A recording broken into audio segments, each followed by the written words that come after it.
You know what? Sometimes the best videos I put on the internet are a day or two old, like this one. Because when the facts come out, you can see just how wrong the other person is. And by this video, I'm talking about Krystal Ball.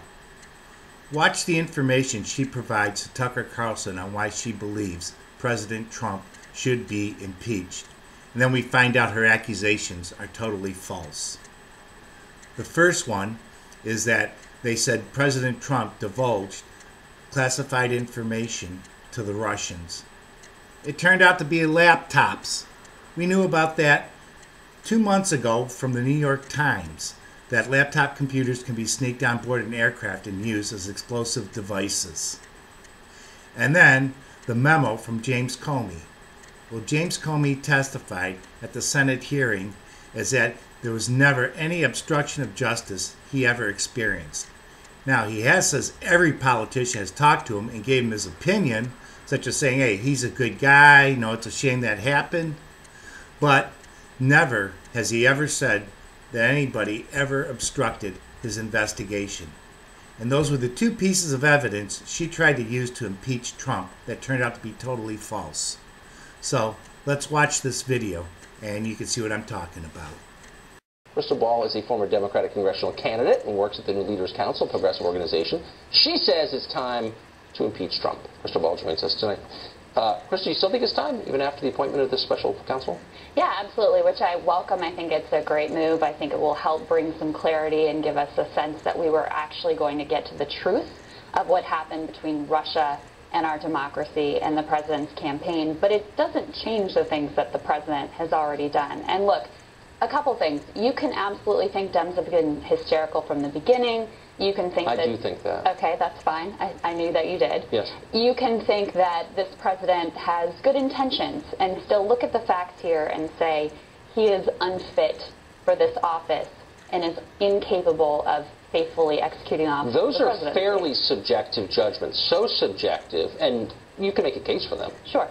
But they're so subjective, we don't typically take away the office of an elected leader on the basis of things that subjective. That would be known, I think, as a coup. Well, right? So don't we wait for the evidence of a crime, or as the Constitution puts it, a high crime and misdemeanor, before we convict someone? Isn't that what justice is? Well, let's put Russia in a separate category in terms of the investigation that's going on there. We already know that this president kept Michael Flynn in office even after he knew he had been compromised by the Russians. We already know that he tried to obstruct justice and put pressure on James Comey. Compromised by the Russians? In what way? Well, in the way that Sally Yates talked about, that he was lying about the conversations that he'd had with the Russian ambassador. Okay, but how was he compromised? Because I think use that to blackmail him. I think the Justice Department, the FBI, didn't the FBI, I think Comey said this, looked into the substance of his conversations with Kislyak and decided it was, not such a big deal. It was the lying to Mike Pence that made his boss mad. Well, it's the lying that compromised him because they could use that as blackmail. That's the whole idea there. So that's one piece.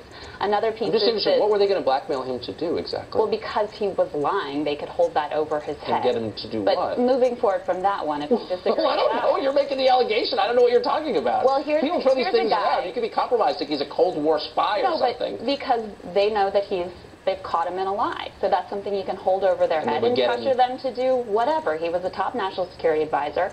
He had access to our most sensitive information. So that's an example where I don't think that you can say the president was faithfully executing office. Do you think that Mike Flynn, whatever his faults, would have funneled national security information, American secrets, to the Russian government? I have no idea. I've never met Mike Flynn. Do you think he's capable of that? But I think it's a bad situation he ran to have an intelligence agency for Barack Obama lying about what he said and did with the Russians. So that's one example. Another example is what's come out reportedly about the president's conversations with the Russians in the Oval Office and the fact that just to be clear, you think that because Mike Flynn lied to the vice president, Trump should be impeached? I think that's one example that he kept him in office. Another example is requiring Jim Comey to pledge an oath of loyalty. If you catch someone lying in your office and you don't fire him immediately, though he did actually fire him like 2 days later. If that person is compromised by our adversary. But he did fire him in the end. So wouldn't that exculpate him? After it came to the public light, he left him in office for quite a while. So in addition to that, there's revealing. I'm a fan of yours, but this is a little crazy. You got to. I mean, a little bit. I mean, you're mad because he lied and Trump didn't fire him, but Trump actually did fire him, but Trump needs to be impeached because he didn't fire him fast enough. Because he left him in office. I'm trying to go through. No, I know. I'm just trying to. Look, people throw this stuff around, and I just want to get specific about it because I don't know what some of it means. But now I know what you're saying. Okay. So also, he revealed sensitive information to the Russians in the Oval Office. Now, you can think that he, again, was good intention, that he didn't really think about what he was doing, about the laptop plot and the city, and compromised our intelligence sharing with a very important ally. Do we know that? We know the nature of the information? Well, we know some nature of that information. Because the people and every person in the room who has spoken... that could have been an important clue for Russia. Okay? Again, you don't have to believe this is part of a sinister plot. I'm not even suggesting a sinister plot because I'm not a Democrat. I'm just trying to get to the bottom of what the allegation is. So nobody who was actually in the room who has spoken has said that Trump, however impolitic he can be, and he can be for sure, but gave actual classified information to the Russians. No one who was actually physically present has said that. So why do we think this happened? Well, we think that happened because we have multiple news organizations reporting that he gave up an important piece of information about the city where this intelligence came from. And now you have Israel, you have other allies saying, we're not so sure that we want to share intelligence with you, which makes our people less... Israel has said that? Other allies have said that reportedly. Really? Which ones? European allies, they weren't specific, but that is the news report. Okay. So I'm just saying, look, all of this may be true, and I wouldn't put it past the president for sure to say something he shouldn't say. He does that a lot.